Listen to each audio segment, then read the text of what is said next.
পোনপ্ৰথমেতো মই বিটিচি বাসীলৈ মই আন্তৰিক শ্ৰদ্ধা আৰু নমস্কাৰ জনাইছোঁ। ভেৰগাঁও জিলা UPPL 5টা সমষ্টিতে এটা মানে UPPL প্ৰাৰ্থীৰ সুন্দৰ পৰিৱেশ মই দেখিবলৈ পাইছোঁ আৰু সকলো সমগ্ৰ ৰাইজে এটা পৰিৱৰ্তন বিচাৰিছে। মই 33 নং নুনাই চেৰফাঙৰ পৰা প্ৰাৰ্থিত্ব প্ৰদান কৰিছোঁ আৰু 33 নং নুনাই চেৰফাঙৰ ডাঙৰ সমস্যা হ'ল হাতী মানুহৰ সংঘাত। আমি জন্মৰ পৰা দেখা পাই আছোঁ হাতী মানুহৰ সংঘাতত হাতী মৰে, মানুহ মৰে। হাতী মৰিলেও দুখ লাগে, মানুহ মৰিলেও কান্দন এটা সৃষ্টি হয়। কিন্তু এই সমস্যাৰ সমাধান আজিলৈকে BPF চৰকাৰে সমাধান কৰিবলৈ সক্ষম নহ'ল। মোৰ এটাই আশা, যদি 33 নং ৰাইজে মোক আঁকোৱালি লৈ বিজয় সাব্যস্ত কৰি পঠায়, এইটোতো চিয়'ৰ এণ্ড চাৰ্টেনলি সকলো ৰাইজে আমাৰ আগবাঢ়ি আহিছে।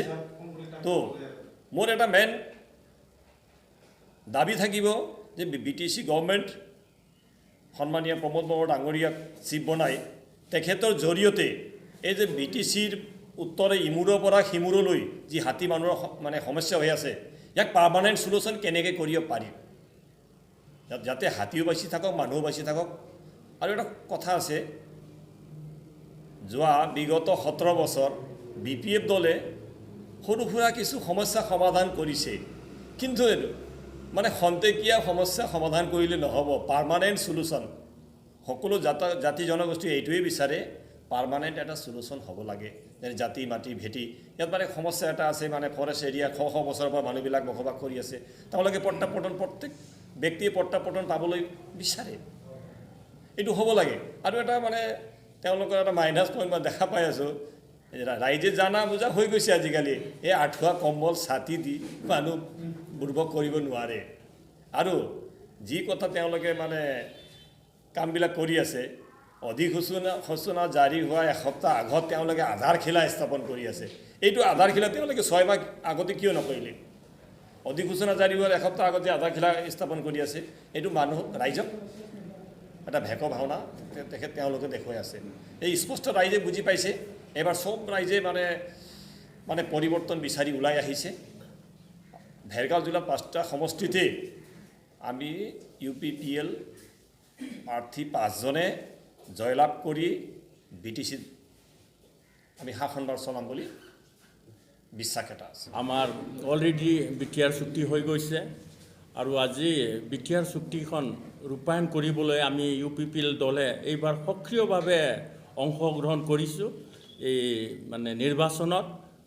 গতিকে আজি ৰাইজে বুজি পাইছে 17 বছৰে BPF চৰকাৰে যি শাসন কৰি তেওঁলোকে দুৰ্নীতি ভ্ৰষ্টাচাৰ আৰু যি ভাৰত চৰকাৰ বা অসম চৰকাৰে যিবোৰ ধন দিছিলে তেওঁলোকে সেইবোৰ লুণ্ঠন কৰি আজি হাগ্ৰামা মহিলাৰী দাবে কৈছিলে যে মই এটা মডেল BTC গঠন কৰিম বুলি। গতিকে আজি তেওঁলোকে নিজে এজন মডেল আৰু তেওঁলোকে সম্পত্তিৰ পাহাৰ গঢ়িছে আৰু সেইবোৰ সকলো ৰাইজে বুজি পাইছে।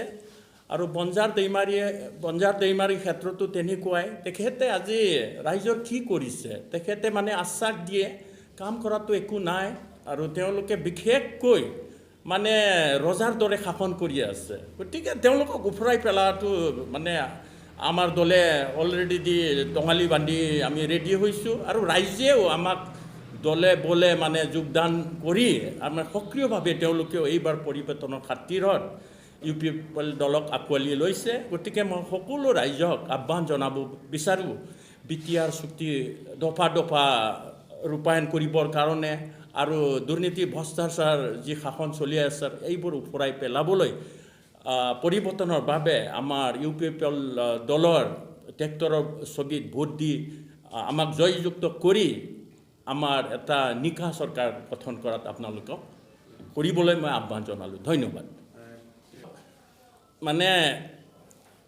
আমাৰ এইবাৰ BTR চুক্তিত যি ভাৰত চৰকাৰৰ লগত যি BTR চুক্তি হৈ গৈছে, আমি বহুত প্ৰতিষ্ঠান অনুষ্ঠান পাবলৈ সক্ষম হৈছোঁ।